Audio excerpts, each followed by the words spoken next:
basically what I'm saying is I hate this car and I'm gonna sell it. Time to get paid.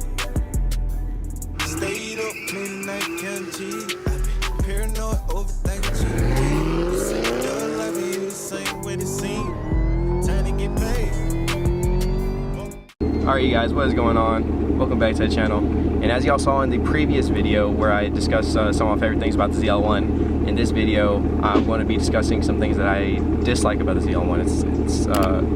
It was really hard for me to find, like, just I try to do top five things that I dislike about my ZL1. It was super hard to find like things that I dislike, so I had to really dig, and some of these things are pretty just ridiculous, but little things that bug me that I want to put in a video, just if in case you're looking for ZL1, you might want to look into these things. So let's get into it. Alright, so I'm not gonna lie, one of the things that I dislike about my ZL1 is also one of the things that I really enjoy about the ZL1, and that would be the stance and how low it is. I absolutely love it because it looks absolutely phenomenal, but whenever you drive on roads, especially like where I live, there's just really bad roads and dips and everything. Just coming into where I'm at right now, the driveway, I had to just come in at a super mean angle. But that's one thing that I dislike about the ZL1 on that regard.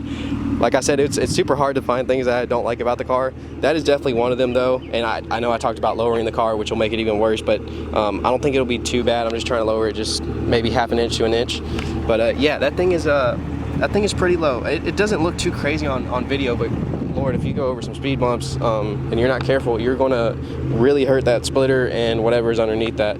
So that's one thing that I dislike about the ZL1. Not gonna lie, I came to do my video at my usual spot, and a bit disrespectful, but these people decided to pick today of all days, Friday morning, to come and cut the grass. Just like a bit disrespectful, you know. I'm trying to make my video and they're just over here cutting grass. Like, bro, that's, you know, have some respect, dude. All right, so the next thing that really kind of upsets me about the car, which it was in my last video, was about liking the car, was the sunroof, actually having the sunroof. And it's nice to have, you know, you just press the button to open it up, like you see, you just press it.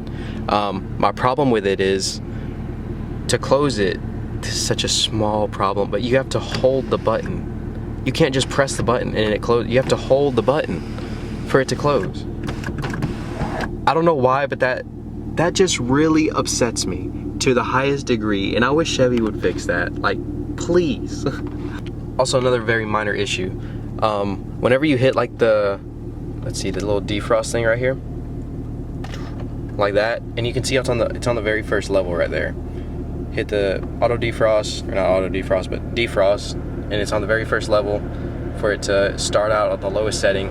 However, as you can hear, it's going at full blast. It doesn't stay on the first level. I still don't understand why it does that. It's a bit ridiculous, kind of upsets me. So whenever you need something to like stay defrosted, you can't just have it on the lowest setting. Like, say you're driving, you want it on the minimal setting. Even if it's on the very first setting, it stays on high for whatever reason, because it stays the same thing. But if you turn that down, right, and you do just the defrost right here instead of that one, and it's on the first level, you can hear it's actually on the first level. I don't understand why that one is like full blast, no matter how, like, whatever level you got. So whenever you defrost on the ZL1s, you have to do that one, at least unless you want it really quick or whatever and keep it on there. But it's kind of annoying whenever you're driving. Just pressing that one, it's a life changer. Okay, next nitpicky thing for me is for some reason sometimes this Bluetooth does not want to connect. Okay, and most of the time you got to plug it into CarPlay, but sometimes I'll hop in the car, you know, my phone is connected to trying to connect to Bluetooth, and it's not wanting to connect, and it, you know, tells me that it doesn't play music, or it'll have this completely blacked out and just have the play button, and you hit the play button, nothing happens. It shows it playing on the phone, but doesn't play it on the speakers. So yeah, that's kind of annoying. So again, a minor issue that can be solved with just plugging your phone in, and then you got CarPlay. But if you don't want to use CarPlay, then that's a whole nother issue. But small issue, definitely something to be noted because it happens to me at least once a week. I guess the next thing, and probably like the last thing, would be the how like the visibility is, and like how small these windows are on the side and the windshield. Like it's very small from the top to the bottom like that. You can hit it. And putting like large drinks in here, or like anything like multiple drinks, super hard. And of course if you're driving, right, POV, and then you look over to see if you can get over, that's a blind spot like no other. You can't see anything. And in the back windshield, nah, not happening. Luckily this thing does have blind spot monitoring, which you can see right, if it picks it up. You see right there, the little car thing, so if there's a car next to you and you can't see it, that brightens up, and if you turn your turn signal on with somebody next to you, it actually flashes at you to let you know that you cannot get over. So yeah, it's blind spots are pretty bad. The interior is like really small in here too, not gonna lie. It's a nice interior, but like if you got passengers, like there's no legroom, to be honest, like at all. So 2 people really comfortably and 3 like pushing it, but really it's just 2 people comfortably. You do get used to the blind spots, I do gotta say. It's just like all Camaros. I see a lot of people that complain about it, but really after a while you just get used to the blind spots. Like I've been driving Camaros my whole life, so it doesn't even bother me whenever I hopped in it. It's just a fact of getting used to, but something to look out for if you're looking for something like this. I've got to stop speeding, dude. You know what, that's another thing on the list, actually.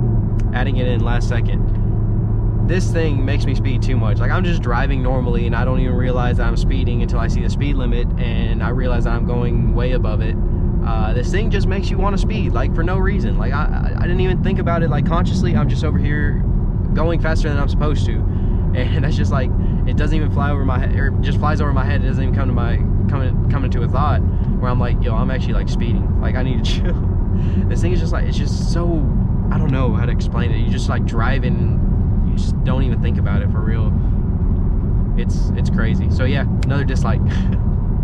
Okay, so one more thing that I absolutely dislike about this zl1 is in the back, right here, they have a wireless charger, right? A wireless charger pad. If it, please focus. Okay, so the wireless charger pad here that's on the back of the zl1, and the problem with that is, as you can see, it's not that big. It cannot even fit a 10 or 11, so you'd have to have like a regular 8, or I don't know if the 7 did it either, but you have to have like a regular 8 for it to actually fit and work. And that's just kind of a dumb feature. I mean, it's nice to have, it's nice to think about having, but like if it would actually fit most phones that people have nowadays, like it cannot fit the 11 or the 12 or the 10. So it's kind of a pointless thing to have. On my friend's SS1LE, he actually has like a little container here, not container, but just like a little compartment here, kind of like that just has this open. It's probably like a few inches deep where you can just store stuff in it. I would much rather have that than this wireless charger, just for the fact that it could fit some stuff in there, and this is absolutely pointless.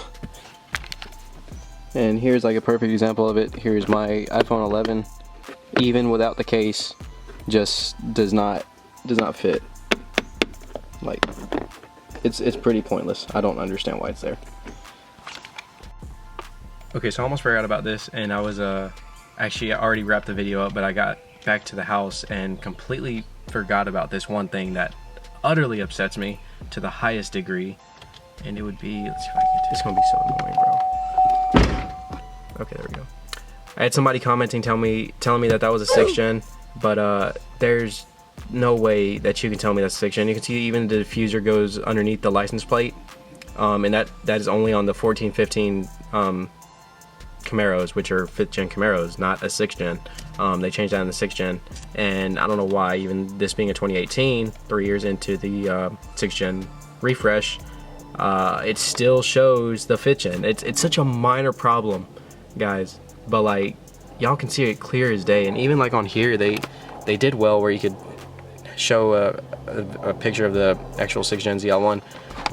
Like I said, it's such a minor problem, but it upsets me so much that of all the things of this car, that is the one thing that I can say I truly hate. I don't really hate anything else. The other stuff is like inconveniences.